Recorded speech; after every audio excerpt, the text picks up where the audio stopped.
Hello, my name is Emily, and this presentation is on popular culture, politics, and new media. I will be discussing the involvement of U.S. Immigration and Customs Enforcement, or as we all know as ICE, in their security planning for the 2026 Winter Olympics in Italy. And I have three different news outlets that I will share.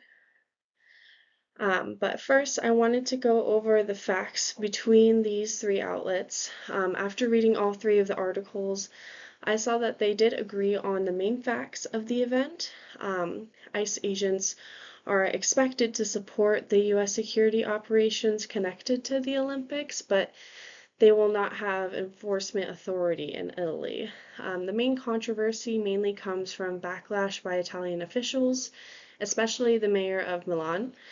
Because the facts were consistent across the sources, it made it easier for me to focus more on their tone and their framing differed and how they differed rather than questioning the accuracy of the information that I was reading.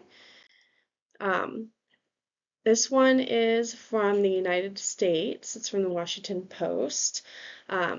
Where the articles really started to differ was in their tone and the perspective of the reporters. The US article had a more neutral and, I guess, as I would describe, a more respectful tone. It focused on explaining why Italian leaders were upset, while also including statements from US officials to clarify that ICE would have a very limited part.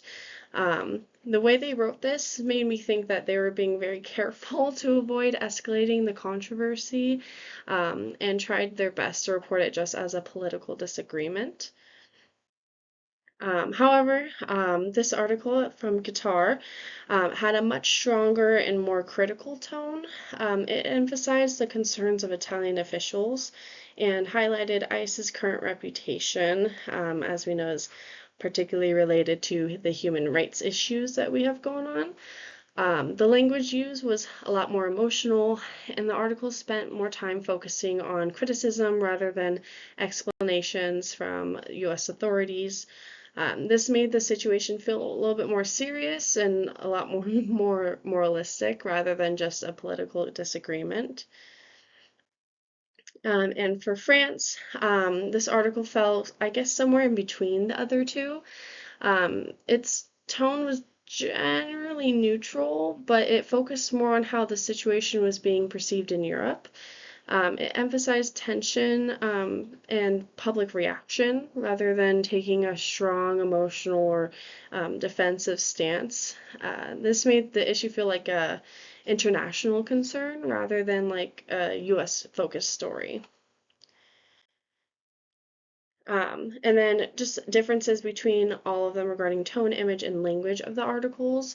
An important difference was definitely how imagery and the language were used. The US article relied more on official quotes and like institutional framing, which made the story feel technical.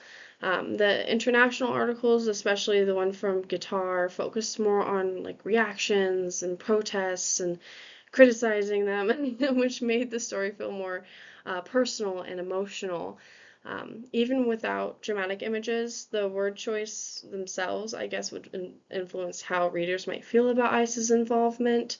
As you saw, Qatar didn't really have too much of a crazy imagery going on. But while none of the reporters openly stated their personal opinions, I was still able to identify some subtle bias. The US article appeared more defensive and focused more on reassurance, while the other articles focused on public backlash and ethical concerns, and this made a huge difference, and made me more aware of how ICE's image is carefully managed in the U.S. media compared to how how it's viewed abroad. And then my perceptions before and after. Before reading all three articles, I already had a pretty negative view of ICE based on its history and public controversies and the media and people around me.